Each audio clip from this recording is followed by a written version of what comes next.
പേരയം ഗ്രാമപഞ്ചായത്തിലെ കുമ്പളം മൃഗാശുപത്രി ഉപകേന്ദ്രത്തിനായി നിർമ്മിച്ച കെട്ടിടം പി.സി. വിഷ്ണുനാഥ് എം.എൽ.എ. ഉദ്ഘാടനം ചെയ്തു. എം.എൽ.എയുടെ പ്രാദേശിക വികസന ഫണ്ടിൽ നിന്നും അനുവദിച്ച 22 ലക്ഷം രൂപ വിനിയോഗിച്ചാണ് പുതിയ കെട്ടിടം നിർമ്മിച്ചത്. പേരയം ഗ്രാമപഞ്ചായത്തിലെ കുമ്പളം മൃഗാശുപത്രി ഉപകേന്ദ്രത്തിനായി നിർമ്മിച്ച കെട്ടിടമാണ് പി.സി. വിഷ്ണുനാഥ് എം.എൽ.എ. ഉദ്ഘാടനം ചെയ്തത്.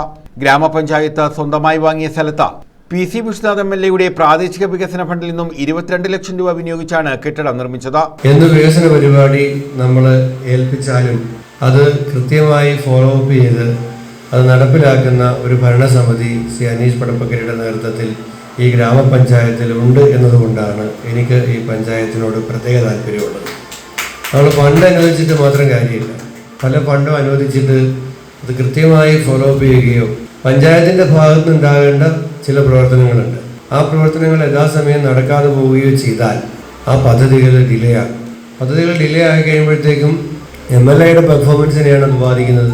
നമ്മൾ തുക അനുവദിച്ച് പൂർത്തിയായി ബില്ലും കൂടെ മാറിക്കഴിയുമ്പോഴാണ് ഈ വിനിയോഗത്തിൻ്റെ ശതമാനത്തിലേക്ക് അത് വരത്തുള്ളൂ. പൈസ അനുവദിച്ചെന്ന് പറഞ്ഞ് വരത്തില്ല, കരാറ് വെച്ചെന്ന് പറഞ്ഞാൽ പോലും വരത്തില്ല. ഇദ്ദേഹം ആനന്ദ് പണി പൂർത്തിയാക്കിയെന്ന് പറഞ്ഞാൽ പോലും കരുത്തില്ല. ആനന്ദ് പണി പൂർത്തിയാക്കി ആനന്ദിന് ബില്ല് മാറി കാശ് കൈ കിട്ടിക്കഴിയുമ്പോഴത്തേക്ക് നമ്മുടെ എക്സ്പെൻഡിച്ചറിൽ അത് പെർഫോമൻസിൽ അത് വരത്തുള്ളൂ. അതുകൊണ്ട് ഫോളോ അപ്പ് ഉണ്ടാവുക എന്നുള്ളത് വളരെ പ്രധാനപ്പെട്ട ഒരു കാര്യമാണ്. ഇപ്പം നമ്മുടെ ആരോഗ്യ മേഖലയിൽ ഈ പഞ്ചായത്തിൽ എം.എൽ.എ. ഫണ്ടിലും തുക അനുവദിച്ചിട്ടുണ്ട്. അടിസ്ഥാന സൗകര്യ വികസനത്തിന് നമ്മൾ തുക അനുവദിച്ചിട്ടുണ്ട്. വിദ്യാഭ്യാസ മേഖലയിൽ നമ്മൾ തുക അനുവദിച്ചിട്ടുണ്ട്. കായിക മേഖലയിൽ ഏതാണ്ട് 1 കോടി രൂപ നമ്മൾ എം.എൽ.എ. ഫണ്ടിൽ നിന്നും ചെലവഴിച്ച പേരയം പഞ്ചായത്തിൻ്റെ സ്റ്റേഡിയം ഈ മാസം തന്നെ അതിൻ്റെ ഉദ്ഘാടനം നമ്മൾ നടത്താൻ പോവുകയാണ്. ഉദ്ഘാടന യോഗത്തിൽ ഗ്രാമപഞ്ചായത്ത് പ്രസിഡന്റ് അഡ്വക്കേറ്റ് അനീഷ് പടപ്പക്കര അധ്യക്ഷത വഹിച്ചു. നമ്മുടെ ഈ സബ് സെന്റർ കുമ്പളം ഉപകേന്ദ്രം ഇത് അനുവദിച്ച കാലം മുതൽ നാളിന്ന് വരെ പല വാർഡ് കെട്ടിടങ്ങളായിട്ട് പ്രവർത്തിച്ചുകൊണ്ടിരിക്കുകയാണ്. ഇപ്പോഴാണ് കഴിഞ്ഞ ഭരണസമിതിയുടെ കാലത്ത് നമ്മളിവിടെ ഞാൻ കൂടെ ഉൾപ്പെട്ട ഭരണസമിതിയുടെ ഭാഗമായി കഴിഞ്ഞ ടൈമിലാണ് ഇവിടെ സ്ഥലം വാങ്ങിയത്. പിന്നീട് നമ്മുടെ ബഹുമാനായ എം.എൽ.എ.